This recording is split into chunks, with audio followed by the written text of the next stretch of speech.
Welcome back to Street Polo TV, man. You know you can bump down and tap in with a rib, and it's yours truly, DJ Polo. Today we're gonna be reacting to the Foolio 5 sentencing for the capital murder of Foolio. It was 4 dudes, 1 girl named Alicia Andrews. Second part of this video, we're gonna pay a little bit closer attention to the Alicia Andrews sentencing. She was only given 15 years, and the fellas was given a life sentence, which they was pleading for their life. So we're gonna start off with looking at Sean Gathright. He's a light-skinned boy. Look like he gonna make it, man, in penitentiary. But we're gonna look at how this went during his sentencing. He took the stand to defend his life, basically begging and crying to get a life sentence. Meantime, in between time, everybody else basically Taliban out. They like, all right, whatever happened, man, fuck how it turned out. You know what I'm saying? Just check it out. Let's jump into it.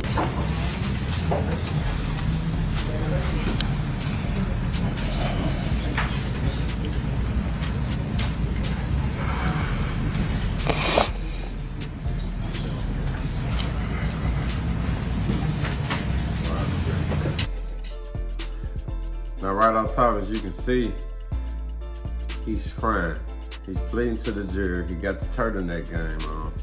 He got the, you know what I'm saying, the blazer going, you know what I'm saying, his prep school thing going on, because the boy went to a prep school. But you want to be gang so bad, you know what I'm saying, you want to be from your gang, so this is what the results are. Kids, pay attention. All right.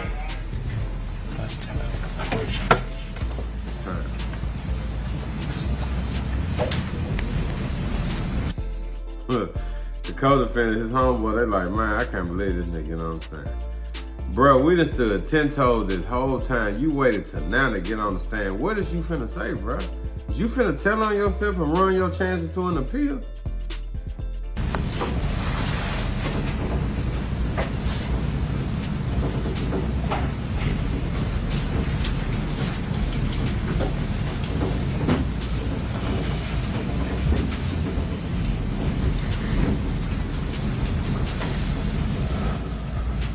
Okay, very good. Everyone have a seat. All right, Ms. Finkelstein, your next witness is? Sean Gathright. All right, Mr. Gathright, please stand up and raise your right hand. Do you solemnly swear or affirm that the testimony you're about to give in this case will be the truth, the whole truth, and nothing but the truth, so help you God? Yes, ma'am. Okay, have a seat and you may continue. Thank you, Your Honor. Please state your name for the record, sir, and spell your name for our court reporter. My name's Sean Gathright. SEANGATHRIGHT. Your date of birth. I was born on October 20th, 2005. Mr. Gathright, you've heard people speak here today on your behalf and yesterday, and I know that you wanted to address the court and the jury. So I would like to ask you what you want the jury to know.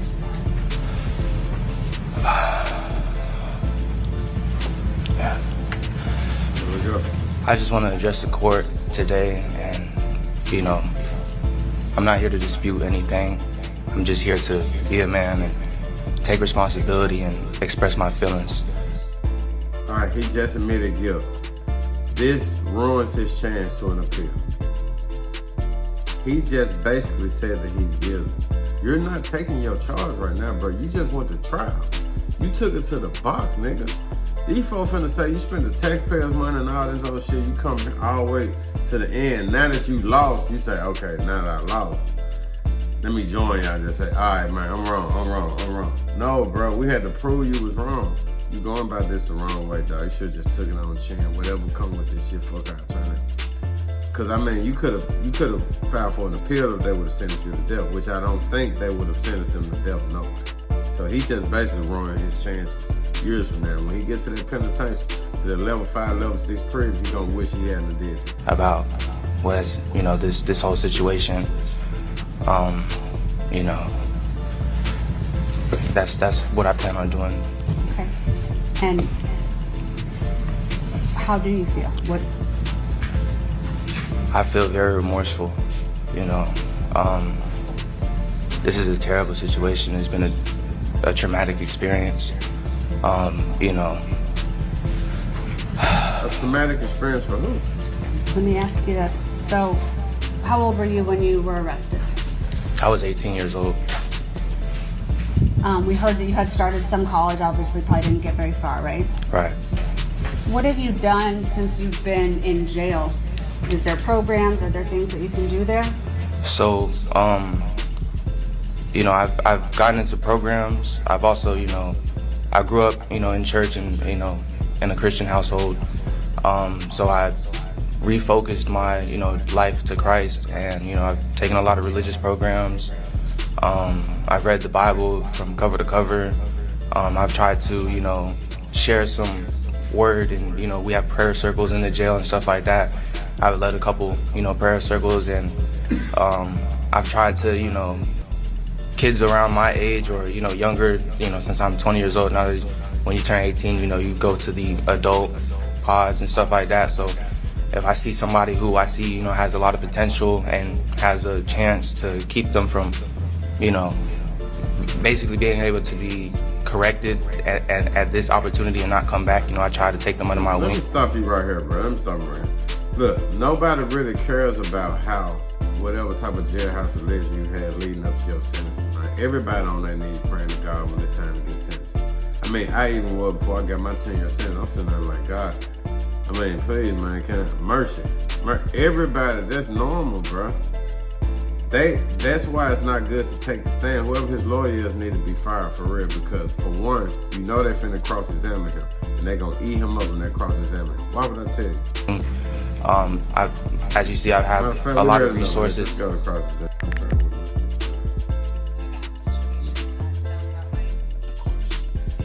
Of a bad situation. Does that sound about right? Of course.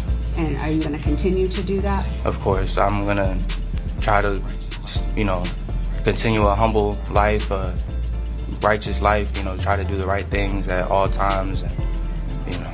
Will you apprise yourself? We've heard about some, you know, courses and programs and things that you can get involved with to stay busy in prison. Is that something that you plan to do?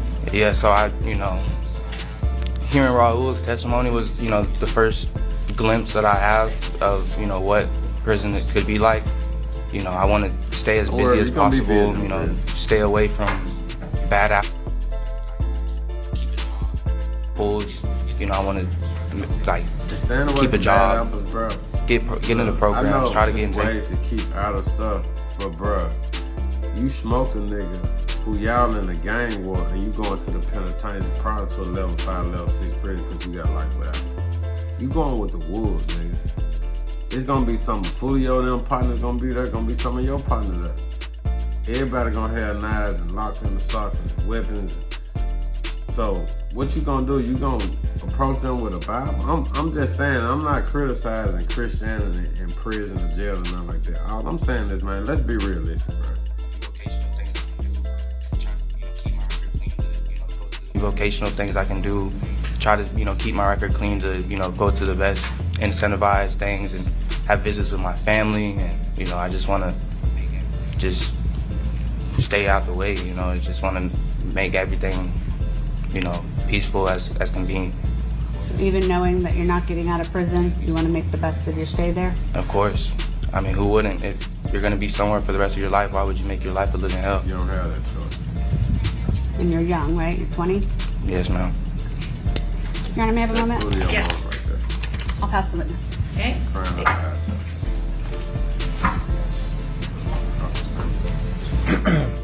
You would agree with me that Charles Jones was right young off top, too, wasn't he? You would agree that he was Relatively young. young, yes, They sir. using what he 26. said on the stand. Man, they need to fire this man lawyer ASAP, bro. They should have never put this boy on the stand, man. Right? Yes, sir. That's what the evidence showed us, correct? You were sitting here watching that, correct? The evidence that came in over the last several weeks? I was right there. Yeah. And you want to take accountability See? now, correct? Prosecution team know You what want to they take doing. accountability. They said, so you want to take accountability now. We done already found you guilty and everything. But you went through trial as if you was innocent, but you want to take accountability now, right? That's what you testified to, right? Right, sir? Yes, sir. Nigga, they just recorded that in transcript. You just ruined your chance on the appeal. Your ass gonna die in prison. You gonna have great waves, nigga. Now that this jury has found you guilty, correct? Yes, sir. Weeks after we went through a trial. The that your testimony? Objection, Your Honor. I'm going to sustain the objection. You indicated this was a traumatic experience. Is that right? Yes, sir. That's what you just I remember he testified to, said, correct? Hey man, this is a traumatic That's what I said. experience, man. It's traumatic for you, bro, because you did something that you really not like that, bro. You really not that type of nigga, bro. You went to a prep school. Your mama paid for a prep school. She did everything she can for you to stay out them streets, bro. I'm a former street nigga, bro. If I pay for my son to go to prep school, bro, you even think about being gang, throwing up a gang sign, I'm gonna punch that nigga ass out, bro. Real talk, man. Y'all young nigga need to learn how to get y'all to respect y'all opportunity and the position that y'all in, because you got people who born in this shit and they sworn in this shit and they ain't have no choice. They grew up in this shit, bro. They had to get in gangs to walk to school or whatever it is, bro, because they protected their neighborhood. But you got a nigga from all on the other side of town, and you done threw your life away at 20 years old, bro. It's sad.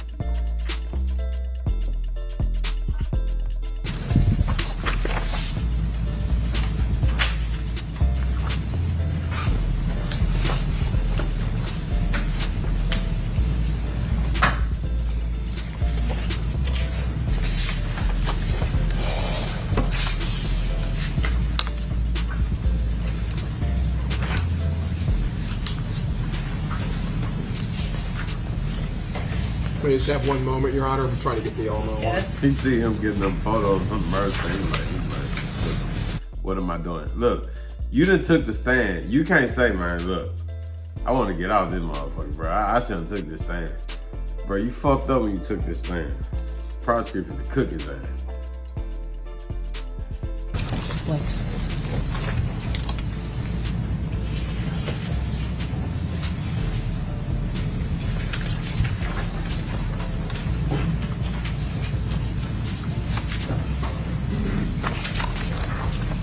Thank you, sir. Appreciate it.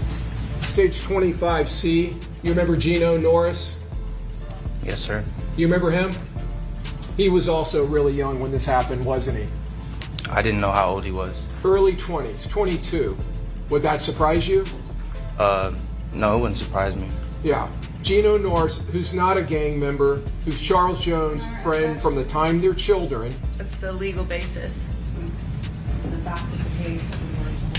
Look, we're gonna stop it right here. Okay. I Come on want up, counsel. to show y'all Hello, my name is Adam. Alicia Andrews. Okay, right off top, as you can see, in just about every thumbnail, man, this girl is either laughing with her lawyer or she got a smile on her face. She knows she not really cooked, because that's why you can't take y'all girlfriends on missions, man. Look, when y'all be out here trying to impress these girls with gangster shit and doing that shit in front of her, bro, you sealing your fate to a witness, because she's not obligated to the streets the way we are, or the way y'all are. She not obligated to the streets like that. She gonna tell, bro. And this girl pregnant, she gonna use everything she can. I think they said she was pregnant. She gonna use everything she can to get out. And she pretty, she young, she yellow bone. She don't look like she never been through nothing. To the jurors' eyes, some people who never been in the street. But somebody like me, I know what, yellow bones out here, man. They stay in, you know what I'm saying? They been in the street. That's how it go. Because niggas love yellow bones. Including myself. You dig what I'm saying? But anyway, it's Foolio mama. Whether she pulled the trigger or not, my son would still be alive today had people not participated in carrying out this plan.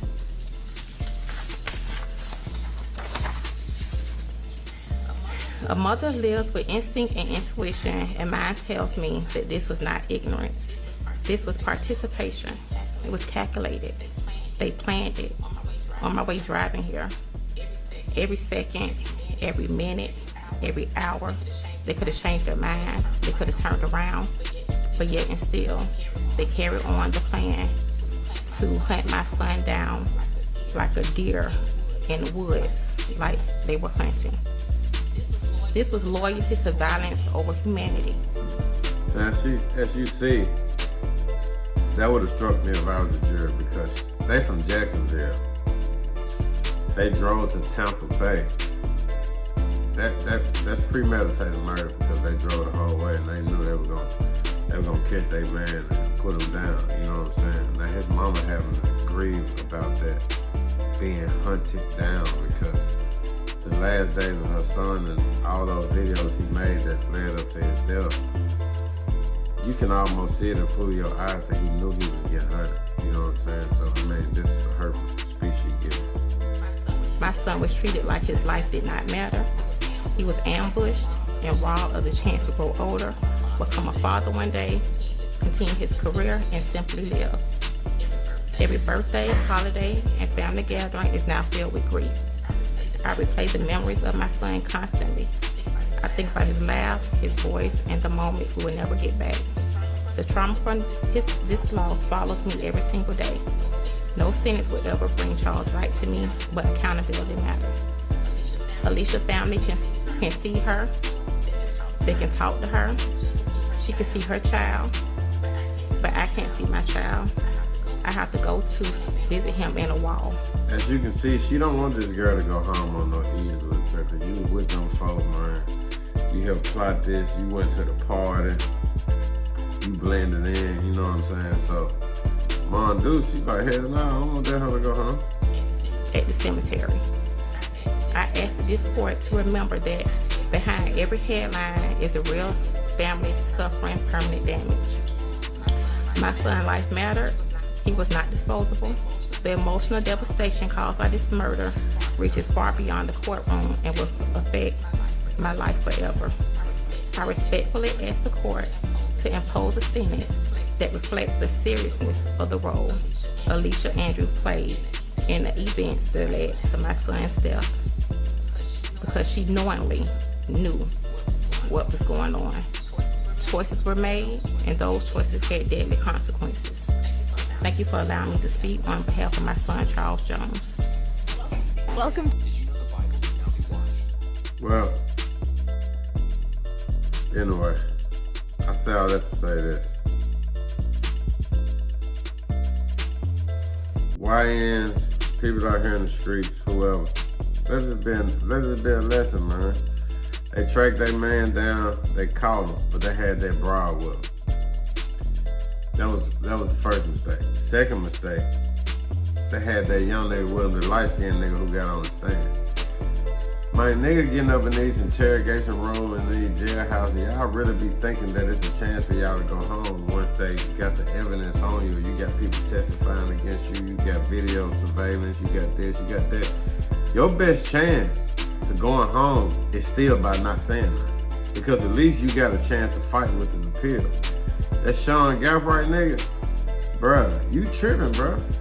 Plot twist to this, I think it's gonna be a couple of them may get out on an appeal, say 20 years from now, 30 years from now, if their life sentence overturned to a life versus a life without parole, which I don't know if Florida guidelines when it comes to that. But they have a chance to actually get out of prison or get an appeal, just having a chance to fight. If I'm Sean Gathright, why would I even file an appeal now? I done got on the stand and cried. You should have thought about that shit when you trying to slang chopper, man. You trying to be Pooh Shiesty, man, but you not him, bro. But anyway, man, get down there in the comments, man. Tell me what y'all think about this sentencing. The girl got 15 years. They all got life without parole. Do you think they deserve their penalty? Do you think the girl deserved life? You think she got off, you know what I'm saying, with what she should have got with the role that she played? You know what I'm saying? In my personal opinion, man, I feel like when people catch a murder charge, man, both sides lose. The victim's family, they lose their people. The people who killed them, they lose their people. You know what I'm saying? So my heart go out to both sides, man. I just hate, you know what I'm saying, it ended like that. The young talented young man, Foolio, and then these dudes who, you know what I'm saying, could have done something out there like, oh boy, he ain't but 20 years old. He ain't going home ever. That nigga gonna die in prison, man. You know what I'm saying? That boy her gonna be great before a nigga ever hear from him again. You know what I'm saying? That's just how this shit gonna go, man. That was part of the game. Niggas, the nigga finna go to the trenches, bro. You talking about you finna be a jailhouse preacher and all that, nigga. They finna send you to a camp, nigga, that's a level 5. Let's see if you hold your religion once you get there. And not saying that you can't do that, but I'm just saying, bro, you better get you a knife and lock in the sock, nigga, where you going. Not no bow. You feel me? Anyway, get down in the comments, man. I appreciate y'all for tapping in with Street Politics TV, man. I'm about this bitch.